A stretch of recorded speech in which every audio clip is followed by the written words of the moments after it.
Assalamualaikum warahmatullahi wabarakatuh. Bismillahirrahmanirrahim. Alhamdulillahi rabbil alamin. Wa bihi nasta'in ala umuri dunya wad din. Wassalatu wassalamu ala ashrafi anbiya'il mursalin wa ala alihi wa sahbihi wa man sara ala nahjihi bi ihsanin ila yaumidin wa ba'd. Allahumma inna nas'aluka ilman nafi'an wa na'udzubika min ilmin la yanfa'. Allahumma inna na'udzubika min an nusyrika bika sya'an na'lamu wa nastaghfiruka lima la na'lamu. Hadirin yang Allah muliakan, alhamdulillah kita panjatkan puji dan syukur kita kepada Allah Subhanahu wa taala atas segala nikmat dan karunia yang Allah berikan kepada kita. Nikmat yang tidak mungkin kita bisa hitung, tidak bisa kita kalkulasikan. Wa in ta'udu ni'matallahi la tuhsuha. Dan jika kalian menghitung-hitung nikmat Allah, kalian tidak akan mampu bisa menghitungnya. Dan nikmat yang sangat besar adalah nikmat bertemu dengan Ramadan, nikmat berinteraksi dengan Ramadan, dan nikmat untuk bisa mengisi waktu di Ramadan dengan amal saleh, dengan zikrullah, dengan hadir di majelis ilmu. Dan majelis ilmu adalah salah satu hal yang utama, karena salah satu nama dari ilmu adalah az-zikr. Karena memang tujuan ilmu adalah untuk mengingat Allah Subhanahu wa ta'ala. Dan di majelis ilmu lah kita mengingat Allah Tabaraka wa ta'ala. Dan kita tahu bersama-sama bahwa ketika Rasulullah SAW ditanya siapa orang yang berpuasa yang paling afdol, yang paling utama, yang terbaik, Rasulullah SAW menjawab, aktsaruhum lillahi dzikra. Dalam hadis riwayat Imam Ahmad, beliau menyampaikan yang paling banyak berzikir kepada Allah Subhanahu wa taala. Yang paling banyak berzikir kepada Allah. Dan semoga majelis ini termasuk atau dicatat oleh Allah Subhanahu wa taala termasuk berzikir kepada Allah Subhanahu wa taala, sehingga dari asar tadi sampai maghrib kita tercatat termasuk orang-orang yang berzikir kepada Rabbul Alamin. Hadirin Allah muliakan, dan yang perlu kita ingat bahwa dalam menuntut ilmu kita tidak bisa menggunakan setiap cara, karena ilmu itu sangat mulia. Hanya dengan cara yang Allah ridhoilah ilmu itu bisa didapat. Karena yang dimaksud dengan ilmu bukan hanya konten, bukan hanya knowledge, tapi ilmu adalah ilmu nafi, ilmu yang bermanfaat. Yang dimaksud ilmu adalah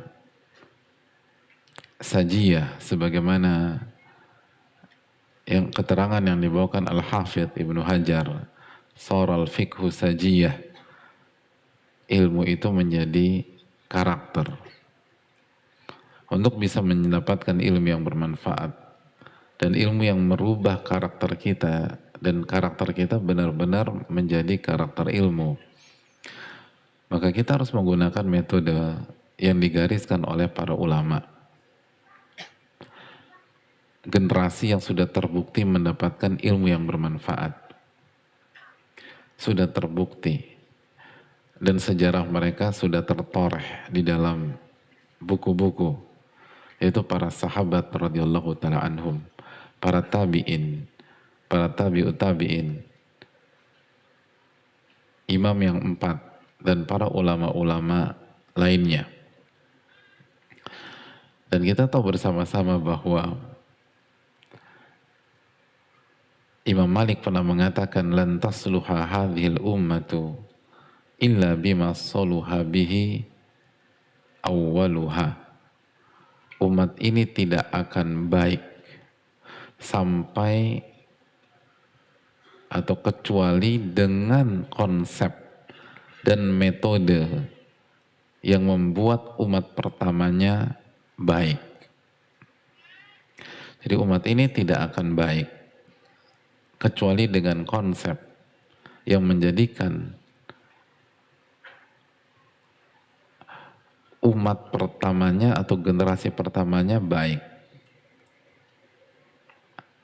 Dan kita sepakat bahwa konsep di semua bidang adalah belajar dari yang terbaik. Jadi learning from the best itu adalah konsep seluruh bidang.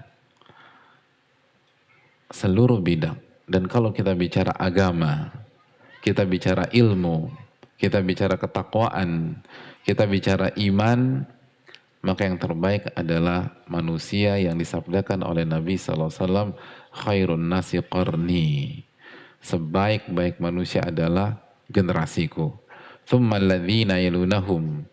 Thumma alladhina yalunahum. Lalu generasi berikutnya, lalu generasi berikutnya. 3 generasi awal adalah generasi terbaik di dalam Islam. Maka kalau kita ingin mendapatkan ilmu yang bermanfaat, kita ingin berubah, kita ingin jadi lebih baik. Atau sebaliknya, ada sebagian kita merasa, aku tuh dalam mengaji kok gak ada perubahan ya. Kok masih ego yang dikedepankan. Kalau sama istri masih suka marah-marah. Suami masih, di hadapan suami masih suka ngejawab. Kalau cari duit susah banget, steril dari harta yang haram. Pokoknya kayaknya nggak ada perbaikan. Maka cek, sudahkah konsep kita sesuai dengan konsep para sahabat Nabi SAW, para tabi'in, para tabi'ut tabi'in. Nggak, bukan hanya sebatas, oh aku tahu. Enggak. Karena ilmu nafi itu pemberian, kata Imam Ahmad dan kata para ulama. Imam Ahmad, murid dari Imam Syafi'i, mengatakan ilmu itu mawahib, pemberian. Dan Allah hanya memberikan kepada orang yang sesuai dengan konsep para terbaik. Yang terbaik adalah para sahabat. Yang terbaik bukan kita. Jadi kalau di bidang, semua di bidang dunia, kita akan belajar dari yang terbaik. Kita akan gabung sama yang terbaik. Maka dalam bidang ketakwaan, bidang ilmu, bidang iman, maka belajarlah menggunakan konsep para sahabat, para tabi'in, para tabi'ut tabi'in, dan imam-imam klasik kita. Dan di antara konsep mereka adalah hadir di majelis ilmu. Kecuali darurat. Kecuali ada uzur. Bahkan mereka bukan hanya sekedar hadir di majelis ilmu. Tapi rihlah, melakukan perjalanan panjang untuk mendapatkan ilmu. Ini adalah konsepnya orang-orang terbaik. Jabir bin Abdullah radhiyallahu ta'ala itu melakukan perjalanan 1 bulan. 1 bulan. 1 bulan. Hanya untuk mendapatkan 1 hadis. Hanya untuk mendapatkan 1 hadis. Hadis tentang manusia dibangkitkan pada hari kiamat dalam kondisi telanjang bulat, nggak pakai alas kaki, tidak dikhitan, dan tidak bawa bekal. Itu Jabir jalan selama 1 bulan. Itu konsep mereka. 1 bulan. Dan hadis ini dikeluarkan oleh Al-Imam Bukhari secara ta'liq dalam Kitabul Ilm, dalam sebuah bab. Lihat babnya apa? Bab Al-Khuruj fi Talabil Ilm, bab keluar dalam rangka menuntut ilmu. Bab keluar.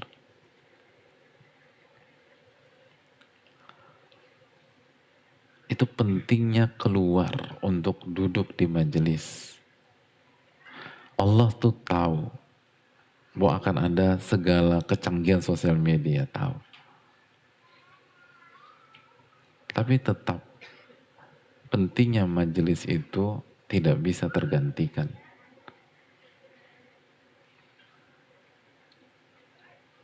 Perlunya datang hadir. Kalau ilmunya ingin dapat keberkahan yang maksimal. Jabir tuh sahabat hadirin.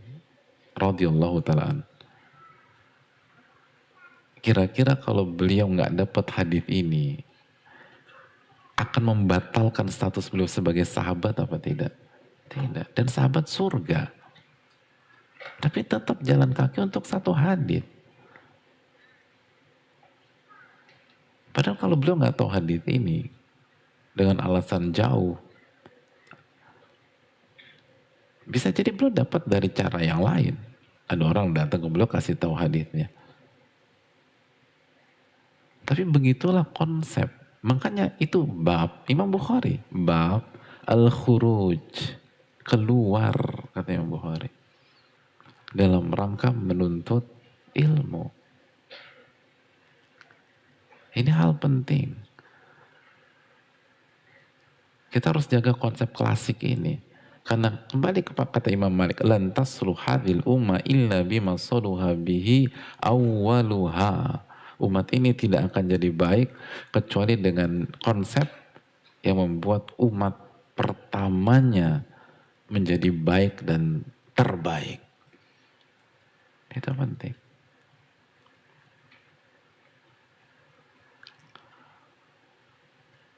Baik dan terbaik. Berkahnya beda.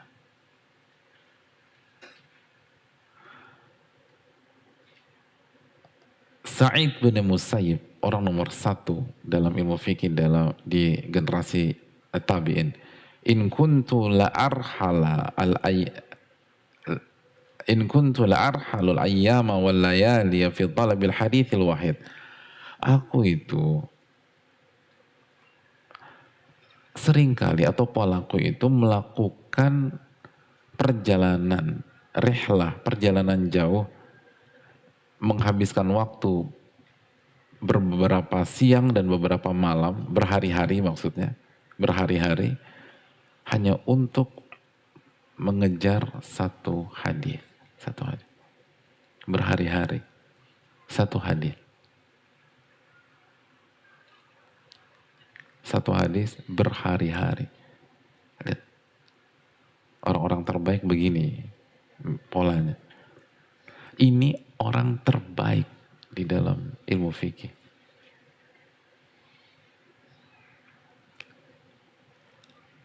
Karena ini konsep hadirin. Makanya hadis Nabi SAW apa? Man salaka tariqan yaltamisu fihi ilman. Barang siapa yang salaka, berjalan.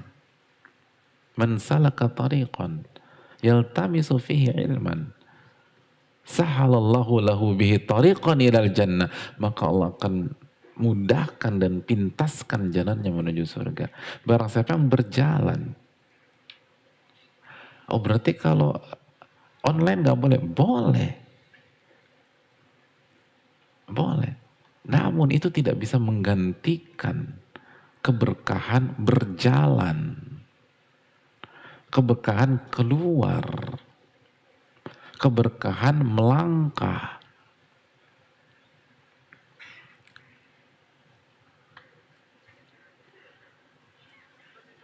Itu hal penting. Siapa yang tidak mengenal Nabi Musa alaihissalam? Bukankah beliau alaihissalam berjalan untuk belajar dengan Nabi Khadir? Dan ketika beliau, Nabi Musa alaihissalam, berjalan dan mencari, beliau dalam kondisi penuntut ilmu beginner atau sudah menjadi manusia yang paling alim pada hari itu? Hah? Hadirin.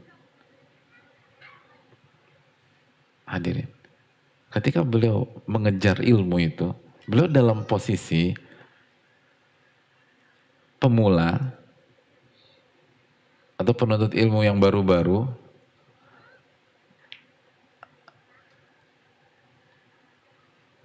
atau beliau sudah menjadi orang terbaik di dunia ilmu.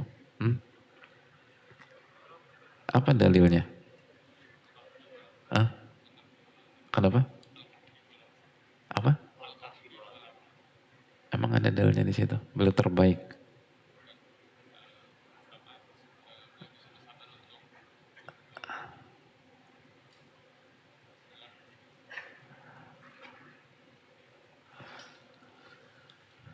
Mana hadiah? Hadiah mana? Oh iya, inilah hadiah. Ya. Beliau untuk disuruh bersabar ketika menghadapi Nabi Khadir dalam surat Al-A'raf ayat 28. Masya Allah. Tapi bukan itu. Ada yang lain? Tapi nggak apa-apa kita kasih. Ya. Ya. Karena berani harus kita hargai. Penuntut ilmu itu harus berani. Siapa lagi yang mau jawab? Cuman modal berani aja. Hah? Modal berani aja. Yaudah, apa jawabannya?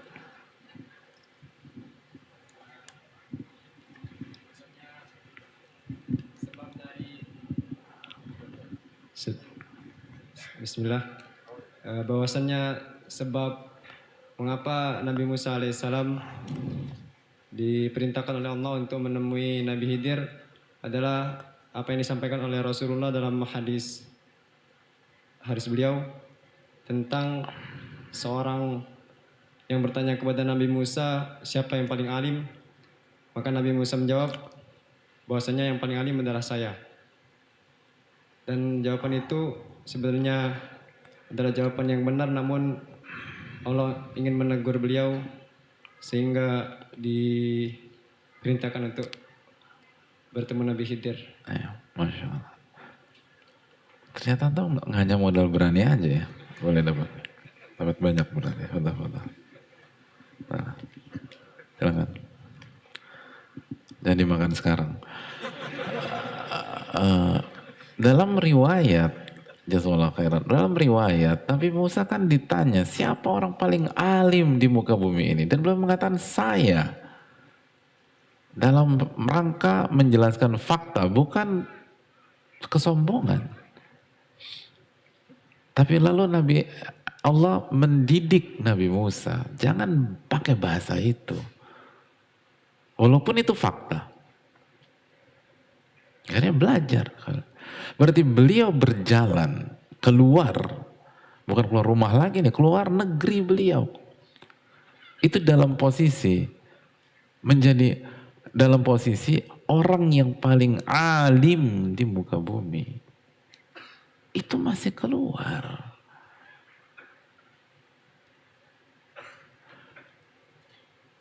Ini menunjukkan bahwa ini konsep yang tidak bisa digantikan dengan hal lain. Kalau bisa digantikan dengan hal lain, ya Allah utus aja malaikat ngajarin beliau. Apa susahnya? Atau kirim utusan, cari yang namanya Nabi Khadir ya, biar ketemu saya. Enggak.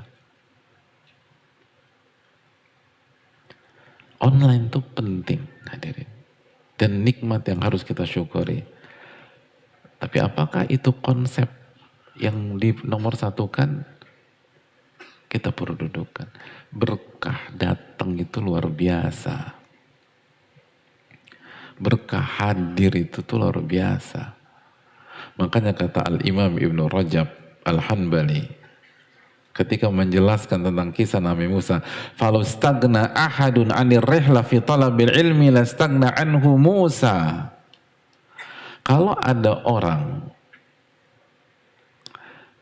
yang layak untuk merasa cukup dengan ilmunya sehingga dia tidak perlu melakukan rihlah, sehingga dia tidak perlu mengejar, sehingga dia tidak perlu datang, dan rihlah itu berjalan jauh, maka seharusnya orang tersebut adalah Nabi Musa.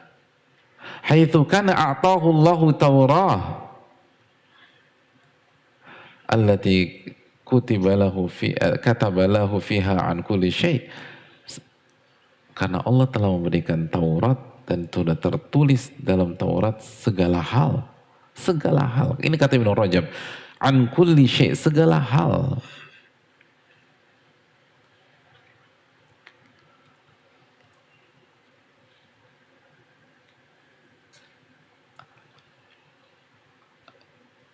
Wa ma'ahadha falamma akhbarahu Allah 'anil Khadir.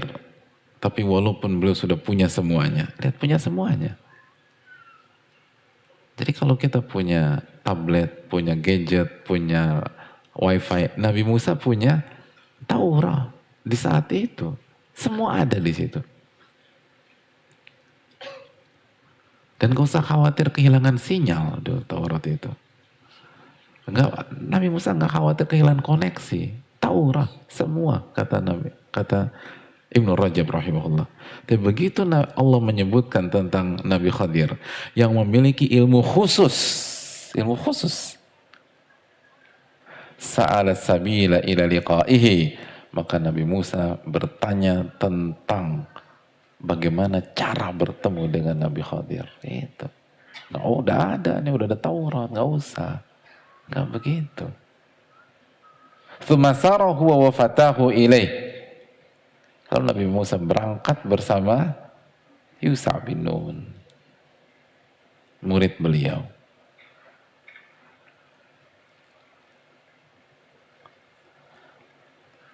Kalau ingin berkah, ingin maksimal,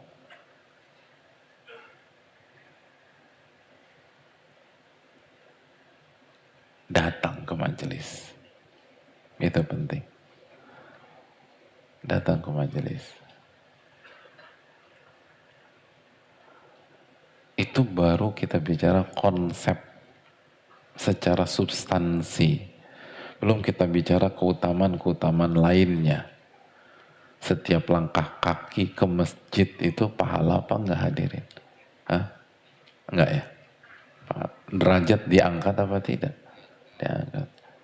Dosa diampuni apa tidak? Diampuni. Masa sama hadirin? Nggak mungkin.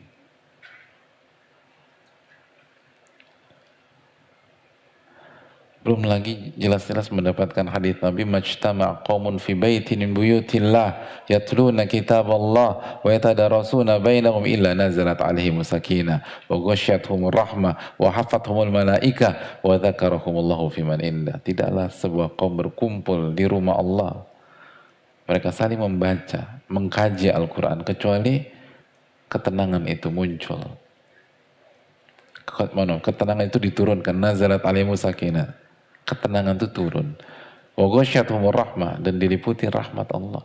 Wa hafathumul malaika, dan malaikat-malaikat Allah itu menaungi. Wa dzakarahumullah fi man indah, dan Allah sebutkan, Allahu Akbar, kita pendosa hadir disebutkan sama Allah. Kalau ngumpul bermajelis, Allah sebutkan di hadapan malaikat-malaikatnya. Gak bisa tergantikan hadirin. Apalagi di rumah Allah. Mana tempat lebih baik daripada rumah Allah tabaraka wa ta'ala.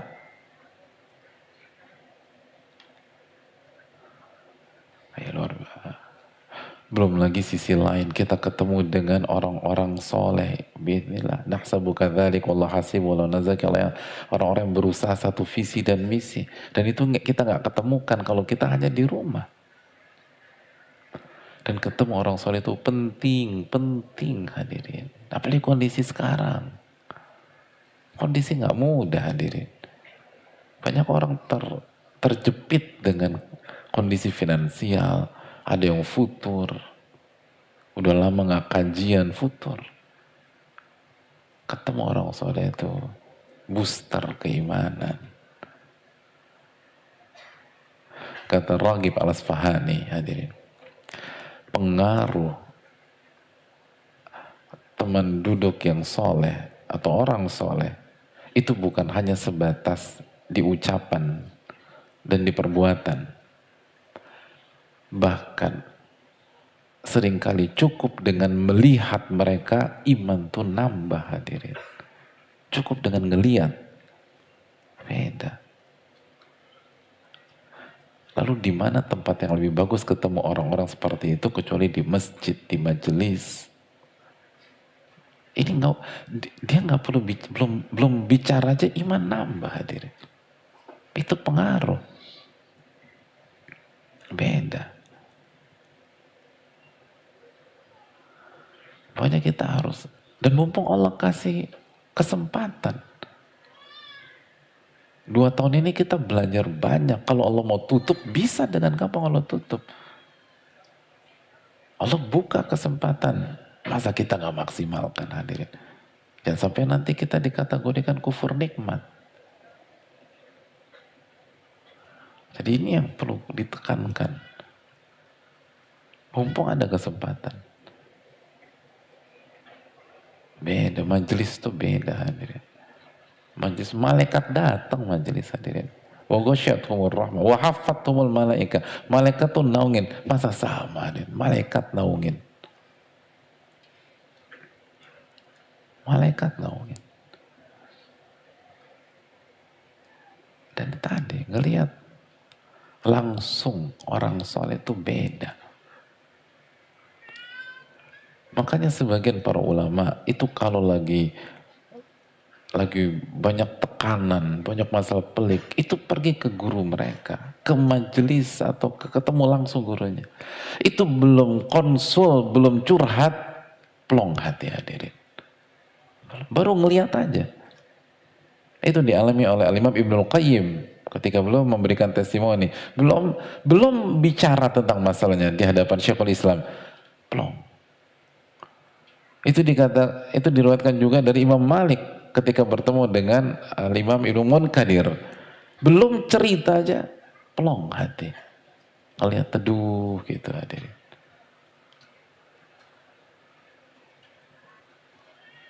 Oh, ini penting. Hidup tuh butuh teman, hadirin. Teman yang soleh, teman yang soleha. Di mana kita bisa ketemu? Kalau bukan di tempat-tempat yang diberkahi oleh Allah. Makanya pas kajian jangan langsung kalau bisa jangan langsung bubar. Kenalan dulu. Bicara dulu. Sebentar aja, habis itu baru pamit. Atau kalau bisa datang lebih tepat waktu. Sebelum kajian dimulai, saya bisa bicara. Selain bisa zikir, bisa dapat sholat asar kalau sore. Kan berkah sholat asar berjamaah. Itu keberkahan itu tuh penting, jamaah. Rugi kita ini. Mumpung dikasih umur sama Allah. Mumpung dikasih kesempatan sama Allah. Kan kita nggak pernah tahu.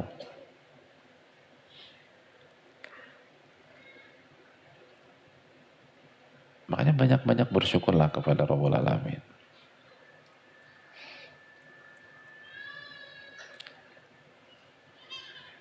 Kita nggak pernah tahu, hadirin. Tahun lalu kan Ramadan sudah mulai membaik. Tiba-tiba Delta datang pasca Ramadan. Tiarap lagi, hadirin. Makanya banyak bersyukur ketika dapat kesempatan ibadah kita. La in syakartum la azidannakum wa la in kafartum inna adzabi lasyadid. Kalau kalian bersyukur Allah tambah nanti. Allah tambah. Tapi kalau kita kufur nikmat, azabku sangat pedih. Ini hal penting untuk dicamkan. Karena ini konsep.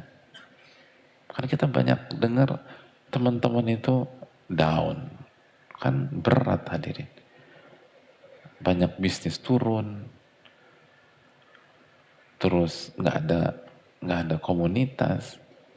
Ibadah nggak maksimal selama 2 tahun ini misalnya. Kita harus bangkitkan lagi, hadirin sekalian. Kalau enggak, kondisi sulit, nggak punya kerjaan, omset turun.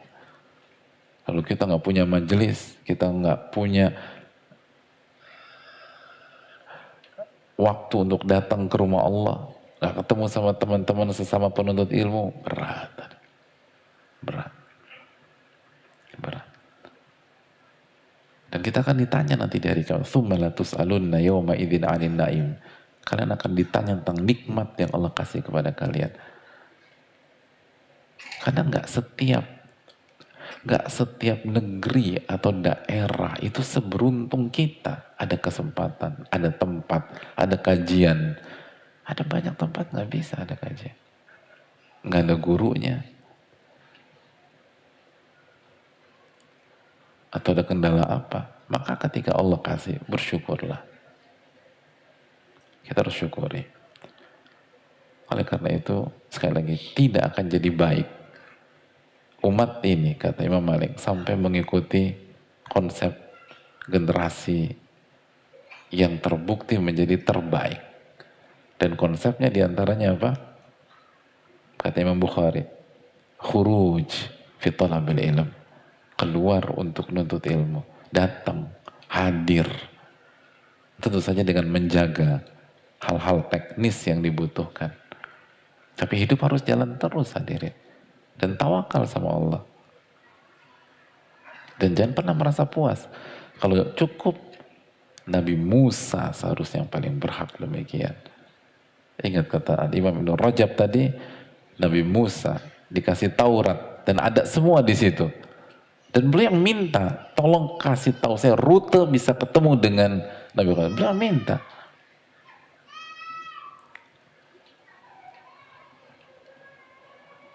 Itu yang perlu kita camkan. Allahu ta'ala a'lam bishawab. Saya rasa cukup sampai di sini. Kita udah mulai belum, hadir? Cukup mukaddimahnya maksud saya. Jangan emosi dulu. Kita lagi puasa, hadirin. Oke. Ternyata kita belum mulai dari tadi ya. Ini jam berapa sekarang? Gak apa-apa. Penting hal-hal kayak gini. Karena kita butuh benar deh. Keberkahan tuh beda, atmosfer tuh beda. Katanya tadi udah selesai, kok lanjut lagi? Gak apa-apa. Tanya sama pencinta bola sejati, hadirin. Apa sama nonton di rumah sama nonton di stadion? Hah? Coba tanya. Masya Allah. Kok nggak nanya? Ya karena saya pencinta bolanya Pak Ustadz. Beda, nggak ada yang bilang sama. Mana nih bilang? Padahal lebih nyaman di mana? Di rumah apa di stadion? Oh rumah, pisang goreng hadirin, kopi, sambil ini. Santai, bukan kacang gitu. Gorengan. Ke stadion tuh, lihat orang-orang harus capek. Kalau dulu lebih ini, kalau naik mobil jangan parkir dekat, parkir jauh, lanjut lagi bus, kan gitu dulu. Ya enggak? Ngantri capek. Tapi semua orang beda. Padahal nggak ada haditsnya itu, hadirin. Nggak ada haditsnya. Ini kita ada haditsnya. Nazalat alaihimus sakinah. Wa ghasyiyatuhumur rahmah. Wa haffathumul malaikah. Sakinah diturunkan. Rahmat diberikan. Diliputi. Malaikat menaungi. Lalu disebutkan sama Allah Subhanahu wa taala. Kok gak semangat kita? Kemana iman?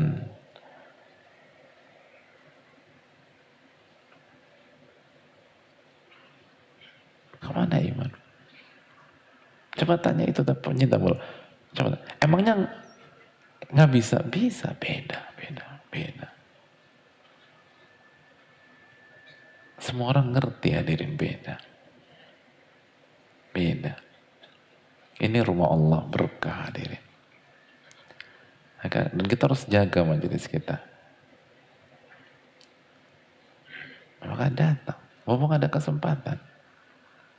Jaga, hadir, syukuri. Ini bukan majelis A, majelis B, ini majelis antum semua. Karena kita butuh charger keimanan. Kalau enggak down kita, apalagi kondisi enggak mudah bagi banyak orang. Susah. Itu obat paling mujarab ya ilmu nafi tapi bukan hanya teori, bukan hanya maklumat atau ilmu nafi, ilmu yang bermanfaat. Itu yang perlu kita pahami. Tapi kita masuk ke materi kita, hadirin sekalian. Ini materi spesial.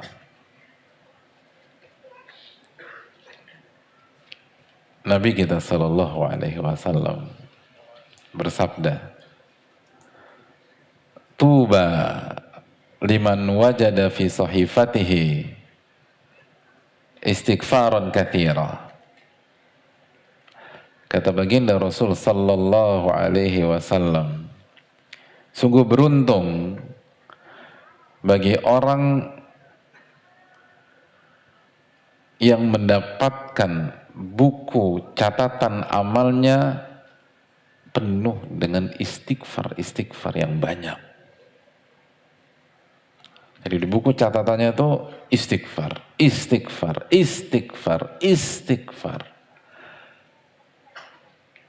Dan Rasul sallallahu alaihi wasallam yang Allah berfirman, "Wa may yantiqu 'anil hawa in huwa illa wahyun yuha." Rasul tidak berbicara dengan hawa nafsu, tapi wahyu yang Allah wahyukan kepada beliau, menyampaikan dan bersabda, "Tuba, beruntung orang seperti itu." Beruntung. Kira-kira kalau beruntung, diadab di api neraka apa tidak, hadirin? Kalau Nabi SAW udah bilang beruntung, oh beda deh, beruntung.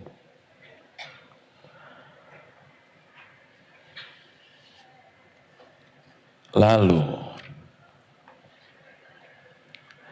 bagaimana jika istighfar yang dibaca adalah istighfar terbaik? Afdalul istighfar, sayyidul istighfar, istighfar yang terbaik.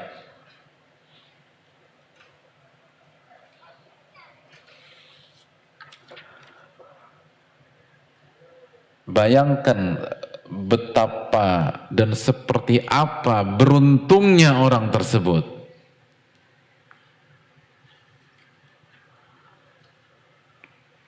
Kalau istighfar yang normal saja, tuba. Lalu bagaimana dengan istighfar terbaik?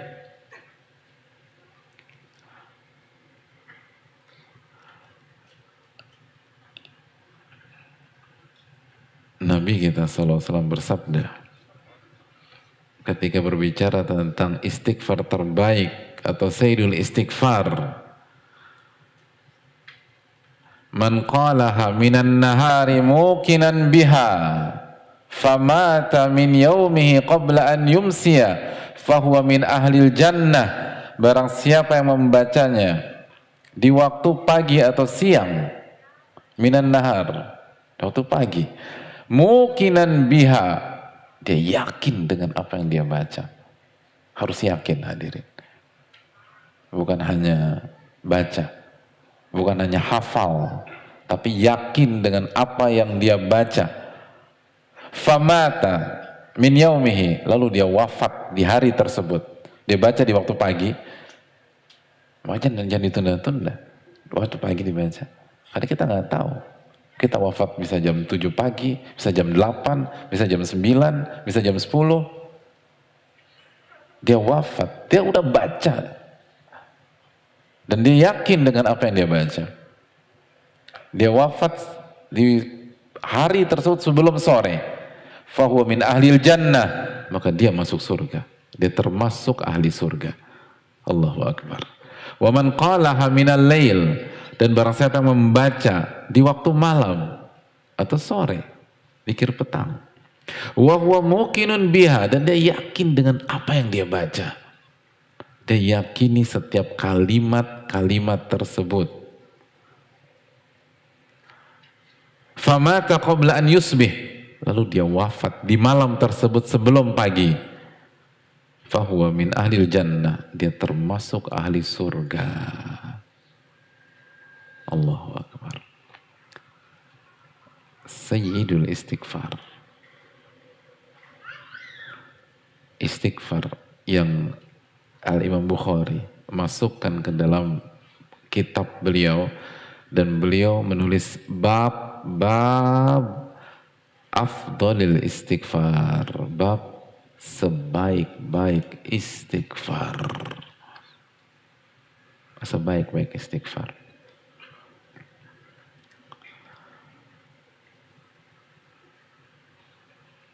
Kenapa Imam Bukhari mengatakan sebaik-baik istighfar? Karena Rasul SAW bersabda, Sayyidul istighfar an yaqul al-abdu.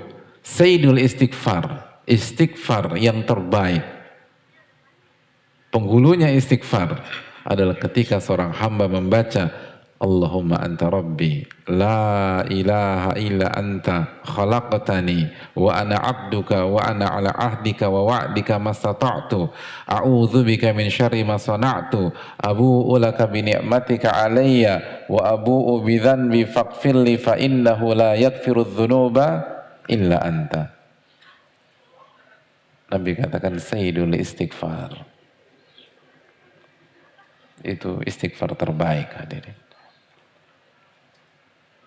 Kita sedang berhadapan dengan istighfar terbaik, yang apabila kita wafat di sebuah hari atau di sebuah malam dan kita sudah baca istighfar itu, maka kita akan masuk surga. Tapi dengan syarat, hadirin, yakin. Kita harus yakin. Maka harga mati tidak bisa ditawar. Kita harus tahu apa makna setiap kalimat dari istighfar tersebut. Karena syarat untuk masuk surga bukan hanya dengan membaca, tapi meyakini. Allahumma. Apa arti Allahumma, hadirin? Ya Allah, itu arti Allahumma. Ya Allah, wahai Allah. Kita harus belajar ini. Karena hadirin, dalam riwayat An-Nasai, hadis riwayat Imam Nasai, kata Nabi SAW, ta'allamu sayyidal istighfar. Kalian harus belajar sayyidul istighfar. Itu kata Nabi SAW. Perintah dari Nabi SAW. Kalian harus belajar sayyidul istighfar. Harus dipelajari. Harus pelajari redaksinya. Harus dipelajari keutamaannya. Harus dipelajari makna demi maknanya. Perintah dari baginda Rasulullah sallallahu alaihi wasallam. Ta'allamu sayyidal istighfar. Pelajarilah sayyidal istighfar. Istighfar terbaik. Itu. Kata perempuan, kenapa ini dinamakan istighfar terbaik? Karena paling komplit, hadirin. Paling komplit. Seluruh makna taubat ada dalam kalimat sayyidul istighfar. Jadi dari A sampai Z itu mencakup seluruh makna-makna taubat. Ingin taubat? Nah, kuasai dari kata pertama sampai kata terakhir. Itu taubat yang paling sempurna. Yang paling sempurna. Kata para ulama seperti At-Tibi, lamma kana hadha du'a jami'an lima'ani taubah. Karena doa ini mencakup seluruh makna-makna taubat, maka jadi dinamakan sayyidul istighfar. Sayyidul istighfar. Dan Nabi SAW memulai dengan Allahumma, ya Allah. Selalu ingat, Jadi Allahumma dan ya Allah itu maknanya sama. Allahumma ya Allah. Allahumma anta rabbi. La ilaha illa anta. Ya Allah, engkau adalah Rabbku. Rabbku. Rabb adalah nama Allah Subhanahu wa taala. Bahkan sebagian ulama mengatakan mencakup seluruh nama-nama Allah Subhanahu wa taala yang lain. Tapi sebagian ulama mengatakan penekanannya ada pada 3 makna. Yang pertama, pencipta. Yang kedua, pemilik. Dan yang ketiga, pengatur. Jadi mencakup banyak nama, tapi secara khusus pencipta, pemilik, dan pengatur. Maka kalau kita Allahumma anta rabbi, maka hadirkan dalam hati kita, ya Allah, engkau adalah penciptaku, pemilik diriku, dan yang mengatur aku. Dan kita harus yakin, karena syarat masuk surga tadi apa? Barang siapa yang membaca dan apa? Yakin. Jadi seyakin apa? Bahwa kita ini ciptaan Allah. Dan kita milik Allah. Dan kita diatur sama Allah.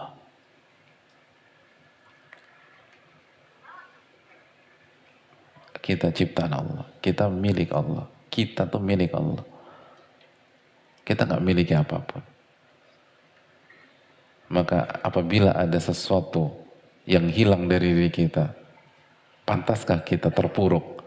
Bukan punya kita. Hadirin.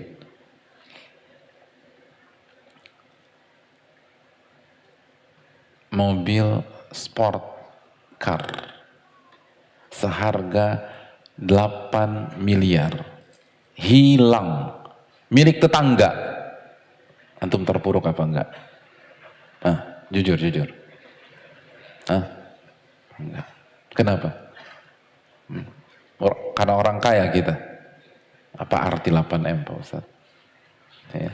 Apa arti 8M punya tetangga? Tapi kalau punya kita, kenapa kita nggak terpuruk? Karena bukan punya kita, hadirin. Maka orang yang membaca Sayyidul Istighfar, dia nggak akan terpuruk. Kalau ada sesuatu yang hilang dari diri dia. Dalam, hadirin. Makanya kata Nabi, tubah. Karena dia yakin Allah penciptanya, pemiliknya, dan yang ngatur. Maka orang yang baca Sayyidul Istighfar, dia akan mau diatur sama Allah. Yang ngatur hidupnya Allah, bukan perasaannya, bukan logikanya, bukan hawa nafsunya. Allahumma anta rabbi. Yang ngatur kita Allah, bukan kita. Kecuali kalau Allah kasih porsi untuk kita memilih, silakan. Tapi yang ngatur konsep besarnya Allah tabaraka wa ta'ala. Dan kalau Allah sudah atur, walaupun tidak sesuai dengan hawa nafsu kita, sami'na wa ata'na. Itu yakin baru, itu yakin. Ingat, yakin. Ini bukan kalimat yang dibaca seenaknya aja. Harus yakin. Allahumma anta rabbi.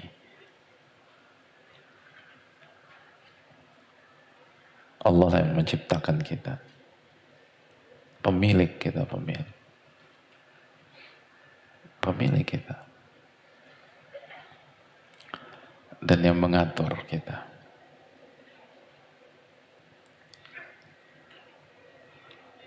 La ilaha illa anta. Tidak ada yang berhak diibadahi. Tidak ada yang boleh diibadahi, disembah kecuali Engkau. Sangat logis.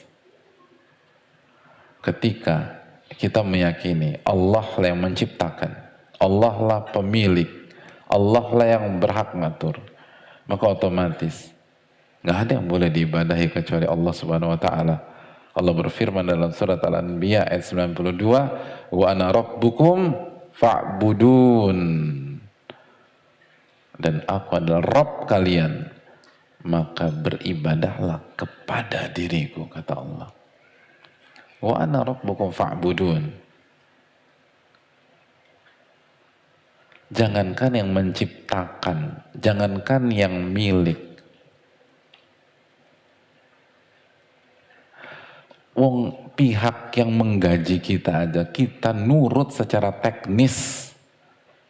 Bukan secara ibadah, tapi secara teknis. Itu padahal nggak menciptakan kita. Itu hanya menggaji kita. Sebenarnya itu harta Allah juga. Lalu bagaimana dengan pencipta kita? Masa kita nggak nurut tadi? Masa kita nggak merendah? Masa kita nggak beribadah hanya kepadanya?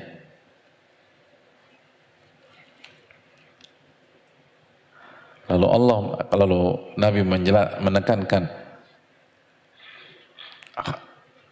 khalaqtani wa ana abduka. Kembali ditegaskan. Rububiyah melahirkan uluhiyah.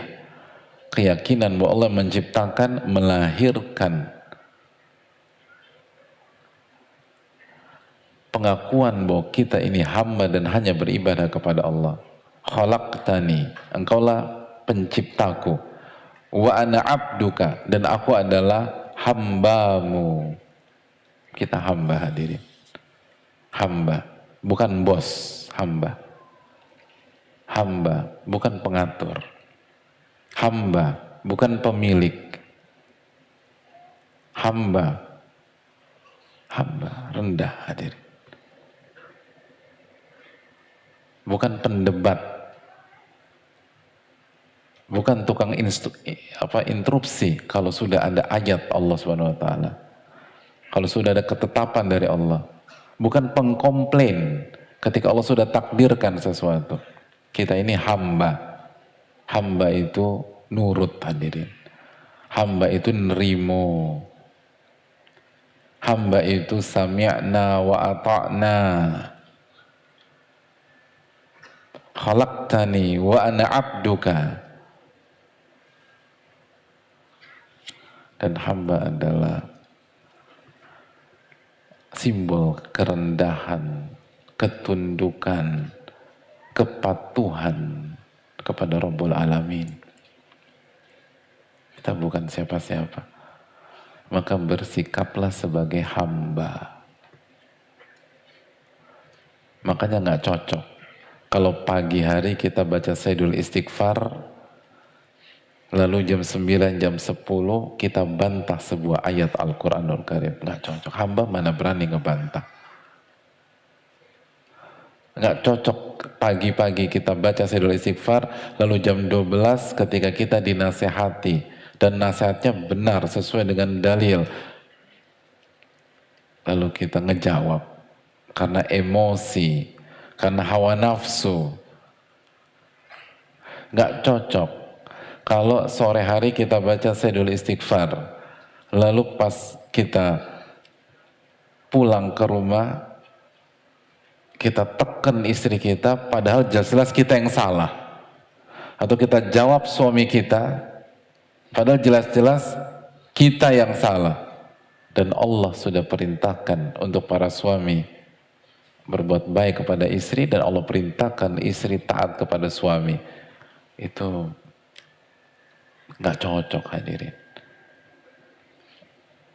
Yang cocok itu kalau pagi hari kita baca wa ana abduka, kalau sore hari wa ana abduka, itu nurut aja. Pokoknya apa kata Allah. Lihat Hajar sekali lagi. Ketika melihat suaminya bersikap tidak sesuai dengan ekspektasi, tidak sesuai dengan dugaan, dan nggak bisa ditebak ini suami saya mau kemana. Lihat yang dikedepankan wa ana abduka. Maka pertanyaannya Hajar adalah Allahu amaraka bihadza. Wahai suamiku, Allah yang perintahkan engkau meninggalkan kami. Bayangkan, apakah Allah yang perintahkan? Bukan mau kemana bang, mau kemana beb. Jadi tega nih Beb, ninggalin aku di sini. Tega kau. Enggak. Hamba hadirin. Wa ana abduka. Makanya kata para ulama, wa ana abduka ini mencakup dua hal. Mencakup rububiyah. Kita nih yakin bahwa Allah yang menciptakan, memberikan rizki. Makanya orang yang baca selalu istighfar, dia nggak takut. Hari itu kehabisan rizki itu nggak takut. Karena rizki itu dikasih sama Allah. Dan nggak akan habis. Nggak akan tahu. Karena wana abdu, saya ini hamba. Udah dia ngatur. Saya mau tanya sama antum, sama kita semua. Kalau kita hari ini statusnya adalah seorang staff di sebuah corporate atau perusahaan, kita nggak usah sebut merek deh, yang sangat kuat di Indonesia. Hari ini status kita adalah staff. Nggak usah staff deh. Status kita OB. OB. Lebih rendah OB. Secara corporate, bukan secara ketakwaan. OB itu mulia secara ketakwaan. Dan perusahaan kita perusahaan yang sangat kaya. Apakah hari ini kita statusnya OB di perusahaan tersebut? Apakah hari ini, atau pagi ini, atau siang ini, kita ketakutan nggak bisa makan? Hadirin. Kita belum bicara staffnya, belum bicara Excelon 1, OB. Tapi perusahaan kita sangat kuat di Indonesia. Kita ketakutan nggak bisa makan apa nggak? Hadirin. Ya, udah halu antum, karena udah puasa udah lama. Gimana? Ketakutan nggak bisa makan? Kenapa? Kenapa hadirin? Ya Allah. Semakin yakin saya antum puasa hari ini. Karena apa? Karena yakin sama perusahaan. Perusahaan sekaya itu nggak mungkin menelantarkan saya. Walaupun saya cuma OB. Walaupun saya cuma security misalnya. Pasti ada.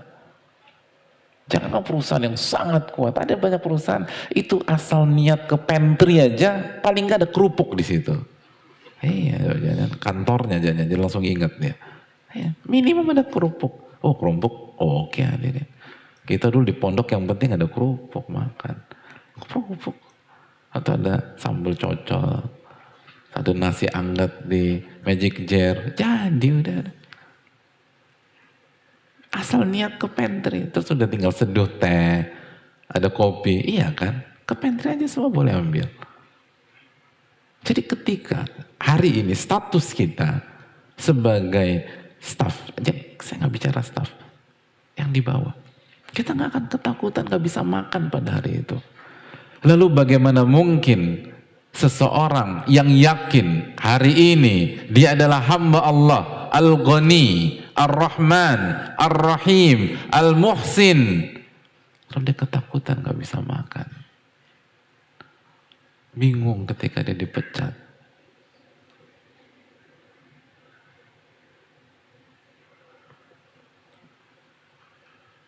Enggak. Hamba Allah hadirin. Bukan hamba dunia, beda. Hamba Allah yakin, tenang. Anak ini hamba Allah. Al-Ghani. Masih ingat ucapan Imam Syafi'i? Ketika dibilang kalau Anda mau tinggal di Mesir, Anda harus punya stok makanan selama 1 tahun. Apa kata Imam Syafi'i rahimahullah? Saya ini lahir di Gaza. Saya tumbuh di Hijaz. Kita itu dari dulu nggak punya persediaan untuk makan malam. Jangankan persediaan makan untuk 1 tahun. Kita di siang hari makan, kalau ditanya menu makan malam saya apa, kita tanya ke Imam Syafi'i, nggak tahu saya, nggak ada. Tapi saya nggak pernah melewati sebuah malam pun dengan kelaparan. Itu Imam Syafi'i. Makanya beliau mengatakan, Man lam tu'izzahu taqwa fala izzalahu. Barang siapa ya yang tidak dimuliakan oleh ketakwaan, nggak ada yang memuliakan dia dan tidak ada yang bisa memuliakan dia dan tidak ada kemuliaan untuk dia. Itu Imam Syafi'i. Makanya yang jadi masalah bukan nggak ada uangnya hari ini, tapi kurang yakinnya kita kepada Allah. Kalau kita yakin saya hamba siapa hadirin? Hamba Al-Ghani yang maha kaya. Hamba Al-Muhsin yang maha baik. Kita bukan orang kaya, tapi kita ART orang paling kaya di Jakarta. Apakah kita takut nggak punya makanan di pekan ini? Santai. Padahal cuma ART, tanpa meremehkan. Tapi ART. Tapi orang paling kaya di Jakarta. Santai kita. Bahkan mungkin makanan kita tiap hari lebih enak daripada orang yang tinggal di klaster, tinggal di ini. Kenapa? Rumahnya orang paling kaya di Jakarta. Wa ana abduka. Wih, beda ini. Sayyidul Istighfar hadirin, beda hadirin sekalian. Makanya baca doa ini tuh pelan-pelan. Ya optimis gitu loh hadirin. Khalaqtani khalaq wa ana abduka. Saya ini hambamu ya Allah. Hambamu.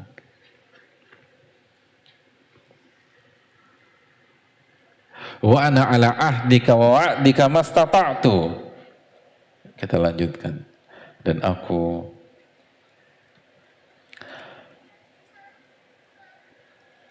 komit menetapi perjanjianmu dan janjimu sesuai dengan kemampuanku.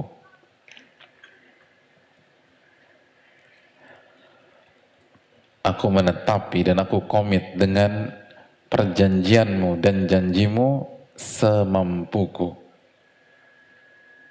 Apa maksudnya? Apa perjanjian di sini? Dijelaskan sebagian para ulama bahwa maksudnya an altazima bil iman wal ibadah wal inqiyad bi amrika fa ana ala dzalika muqimun mastata'tu.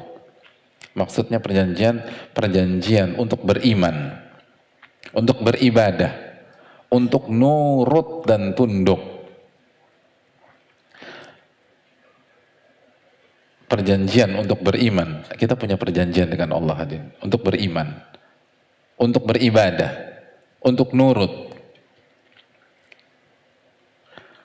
Dan di antara dalil yang disebutkan para ulama tentang masalah perjanjian dan janji ini adalah apa yang kita ucapkan tiap hari.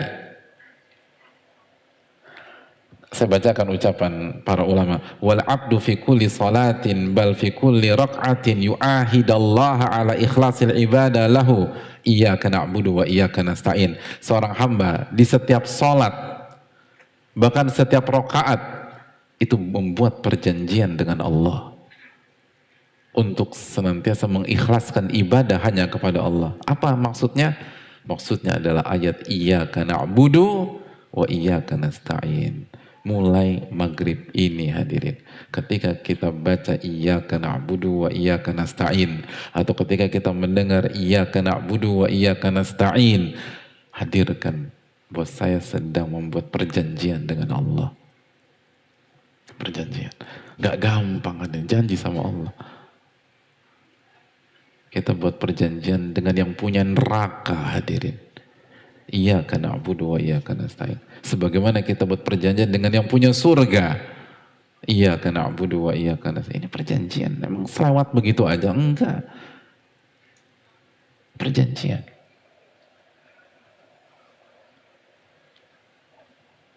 Iyyaka na'budu wa iyyaka. Itu perjanjian. Wa hadza wa'dun wa ahdun. Ini perjanjian dan ini janji kata para ulama. An ta'budahu wa la ta'buda ghairahu. Engkau sudah berjanji hanya beribadah kepada Allah dan tidak beribadah kepada selain Allah.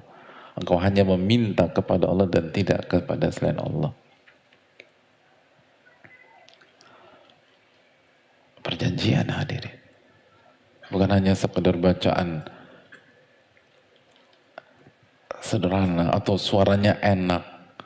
Suara imamnya enak, alhamdulillah. Bacaan imam suaranya enak, alhamdulillah. Tapi mari kita bicara lebih dalam. Itu perjanjian dengan Allah. Dan Allah akan tanya pada hari kiamat. Itu perjanjian. Gak gampang iyyaka na'budu wa iyyaka nasta'in itu. Kita akan dikejar sampai hari kiamat nanti. Perjanjian dengan Allah. Untuk senantiasa beriman, beribadah, dan nurut tunduk sama Allah. Mastata'tu, catat baik-baik. Mastata'tu, apa artinya? Semampu saya ya Allah. Semampu saya. Kata para ulama kita hadirin, catat baik-baik. Ucapan mastata'tu, semampu saya, itu adalah pengakuan dari kita bahwa kita tidak mampu mengerjakan semuanya dengan sempurna. Makanya kita ucapkan mastata'tu, semampu saya ya Allah. Saya akan perjuangkan perjanjian tersebut. Kita nggak mengatakan wa ana ala ahdika wa wa'dika alal kamal. Kita nggak bilang begitu. Tapi mastata'tu.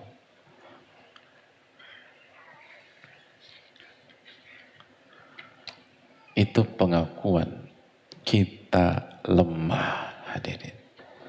Kita lalai. Kita pendosa. Kita tukang khilaf. Kita suka tergelincir. Kita nggak bisa menyempurnakan iman kita dengan kemampuan kita. Makanya kita menyampaikan mastata'tu.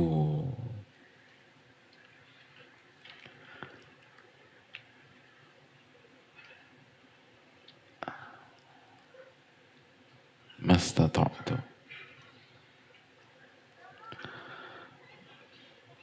Dan di waktu yang sama kita bersyukur bahwa Allah tidak membebankan kita kecuali sesuai dengan kemampuan kita. La yukallifullahu nafsan illa wus'aha. Al-Baqarah 286. Maksudnya apa hadirin? Saya tanya, ini redaksi dari siapa? Dari kita atau dari Rasulullah SAW? Dari Rasulullah. Kalau Rasulullah itu dari siapa hadirin? Allah yang kasih syariatin. Jadi Allah maha baik sama kita. Allah tahu kita tuh nggak mampu mengerjakan semuanya dengan sempurna. Kita nggak mampu bermain di level 100%. Maka mastata'tu. Maka orang yang baca Sayyidul Istighfar dengan yakin, maka dia akan menjadi pribadi yang tahu diri. Tahu diri. Bahwa dia itu lemah.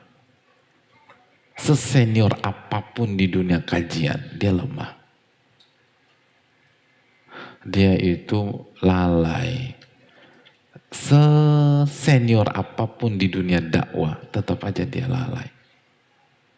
Dan kalau bukan karena rahmat Allah yang meminta dia hanya semampu dia, berantakan hidup dia hadirin. Jadi nggak boleh ada yang sombong. Orang yang sombong karena ibadahnya, karena sholatnya, karena puasanya, itu menunjukkan dia tidak baca Sayyidul Istighfar, atau dia baca tapi dia tidak yakini Sayyidul Istighfar itu. Atau dia berbohong. Siapa yang bisa sempurna? Siapa yang sholat taraweh Dari malam pertama sampai malam kemarin khusyuk 100% siapa? Angkat tangan coba, kita kasih semuanya. Bangku-bangku ini saya kasih deh. Beneran deh. 100% khusyuk hadirin. Siapa yang bisa? Berarti dia nggak ngerti. Orang yang baca Sayyidul Istighfar itu tawadu, tunduk sama Allah. Tahu diri lah. Ini kalau bukan Allah yang turunkan standar, saya berantakan hadirin. Harusnya berpikir demikian. Mastata'tu. Makanya kata para ulama kaidah, orang yang baca penggalan ini, dia harus melihat robnya, bahwa robnya itu muhsin, mutafaddil, maha baik, menurunkan standar, gak nuntut kita sempurna. Dan di waktu yang sama, dia pun melihat dirinya sebagai seorang pendosa yang tidak bisa menunaikan tugas 100%.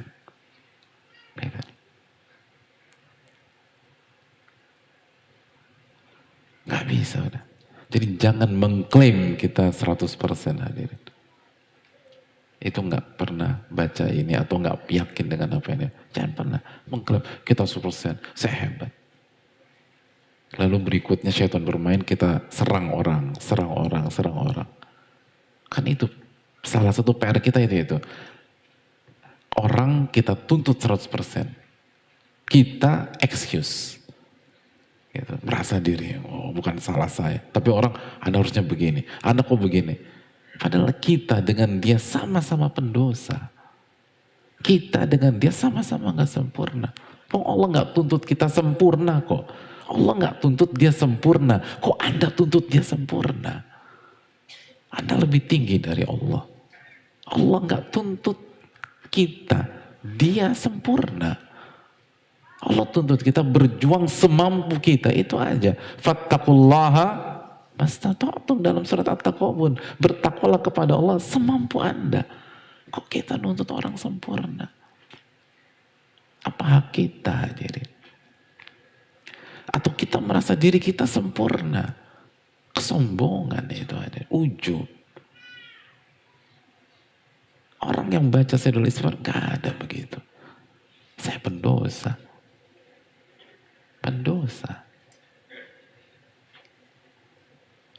Dan kita sesama pendosa hadirin. Lalu kita lanjutkan. A'udzu lak mastata'tu. A'udzu bika min syarri ma sana'tu. A'udzu bika min syarri ma sana'tu. Lihat, karena kita sering banget lalainya, sering lupa, sering khilaf, dan kita pendosa, maka kita minta kepada Allah agar Allah melindungi kita dari apa? Keburukan siapa? Hah? Keburukan tetangga? Hah? Teman kantor? Bos? Bawahan? A'udzubika min syarri ma sana'tu. Aku berlindung kepada engkau dari keburukan hasil perbuatanku. Kita lupa hadirin bahwa pihak yang paling besar peluangnya menghancurkan kita adalah dosa-dosa kita sendiri. Itu pihak yang paling besar peluangnya menghancurkan kita. Selama ini kita sibuk ngurusin A, sibuk ngurusin B. Kita lupa dosa-dosa kita. Kita suami salahkan istri. Kita sebagai orang tua salahkan anak. Kita lupa dosa-dosa kita. Kita istri salahkan suami. Kita salahkan anak kita. Atau kita salahkan orang tua kita. Ini karena orang tua saya nggak didik saya. Kita lupa dosa-dosa kita. Allah berfirman dalam surat Al-Isra ayat 7, in ahsantum ahsantum li anfusikum wa in asa'tum falaha. Kalau Anda berbuat baik, maka itu untuk diri Anda sendiri. Dan kalau Anda berbuat buruk, siapa yang kena getahnya? Anda juga yang kena getahnya, kata Allah. Makanya diriwayatkan dari para ulama klasik, diantaranya Ali bin Abi Thalib. Catat baik-baik. Fala takhafanna illa dzanbak. Dan tidak ada yang perlu Anda khawatirkan kecuali dosa-dosa Anda sendiri. A'udzubika min syarri ma sana'tu. Abu'u laka bi ni'matika alayya. Abu'u laka bi ni'matika alayya wa abu'u bi dzanbi. Ini dua sayap seorang mukmin. Ini dua kaidah besar. Hadirin yang Allah muliakan. Seorang mukmin, kata para ulama, itu mengatakan bahwa hidupnya itu dengan dua pengakuan. Pengakuan yang pertama, dia mengakui bahwa semuanya itu nikmat-nikmat dari Allah Subhanahu wa taala. Surat An-Nahl ayat 53, "Wa ma bikum min ni'matin faminallah." Dan apapun nikmat yang kalian rasakan itu dari Allah Subhanahu wa taala. Dan di waktu yang sama, semua masalah, semua bencana, semua musibah, semua kendala itu karena dosa. Karena dosa. Maka kata para ulama, hadirin, seorang mukmin itu hidupnya itu isinya adalah mengakui nikmat Allah dan mengakui dosa-dosa dia. Nikmat dari Allah, kebaikan dari Allah, dosa dari saya, masalah dari saya. Itu konsep. Tapi seringkali kita lupa. Kalau ada nikmat, kita mendorong diri kita. Itu gua itu saya. Ada masalah, gara-gara lo tuh, gitu kita. Makanya nggak maju-maju kita. Nggak berkembang, nggak mengevaluasi diri, nggak naik kelas. Bagaimana mau naik kelas? Setiap ada masalah nyalain orang. Orang-orang beriman tidak. Ada kenikmatan, itu dari Allah. Ada kendala, dosa-dosa saya. Abu'u laka bi ni'matika alai wa abu'u bi dzanbi. Aku akui segala kenikmatan yang kau berikan dan aku mengakui segala dosa-dosaku. Makna yang kedua, aku mengakui segala nikmat yang engkau berikan dan aku mengakui kelalaianku dalam mensyukuri nikmat tersebut. Jadi ada dua makna. Wa abu'u bi dzanbi itu ada dua makna. Makna yang pertama secara umum seluruh dosa.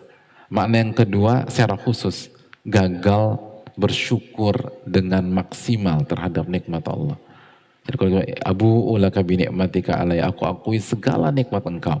Wa abu'u bi dzanbi, dan aku mengakui aku masih gagal bersyukur ya Allah. Itu makna pertama. Makna yang kedua, aku akui seluruh dosa-dosaku, lebih umum lagi. Jelas ini hadirin. Jadi seorang mukmin kalau mau maju, kalau mau bertakwa, kalau mau naik kelas dalam kehidupan, ada kemudahan, ada kemudahan, ada akses, ada rizki, ada uang, ada kerjaan, dari siapa hadirin? Dari Allah. Begitu ada masalah, ada bencana, ada musibah, dari siapa? Dari dosa-dosa kita. Kita ngawinin dosa-dosa saya. Gak ada bela diri, gak ada dosa saya. Faghfirli, ampunilah saya ya Allah. Wala yaghfiru dzunuba illa anta. Abu'u laka bi ni'matika wa abu'u bi dzanbi faghfirli fa innahu la yaghfiru dzunuba illa anta. Karena tidak ada yang mengampuni dosa kecuali Engkau. Tidak ada yang mengampuni dosa selain Engkau. Saya memang gagal bersyukur. Saya banyak dosa. Maka ampunilah saya ya Allah. Coba resapi hadirin, minta ampun ya Allah. tolong jangan angkat kubur ya Allah. Dan jangan sampai ada dampaknya dalam kehidupan saya. Faghfirli fa innahu la yaghfiru dzunuba illa anta. Karena tidak ada yang mengampuni dosa kecuali Engkau ya Allah. Nggak ada yang mengampuni dosa kecuali Engkau. Itu hadirin. Itu istighfar terbaik. Allah diangkat setinggi-tingginya. Diri kita jatuhkan serendah-rendahnya di hadapannya. Itu seorang beriman. Itu penuntut ilmu hadirin. Itu orang yang hijrah. Itu orang-orang beriman. Allah diangkat setinggi-tingginya. Dipuji, dipuja. Allahu Akbar. Diri ini wa abu'u bidzanbi. Aku akui seluruh dosa-dosaku. Dijatuhkan. Lalu minta ampun sama Allah. Minta ampun hadirin. Fa innahu la yaghfiru dzunuba illa anta. Tidak ada yang mengampuni dosa kecuali Engkau. Itulah sayyidul istighfar. Dengan segala keterbatasan. Semua makna taubat itu ada di sana. Ini tentang tauhid, tentang meyakini siapa yang menciptakan, siapa yang memiliki, siapa yang mengatur.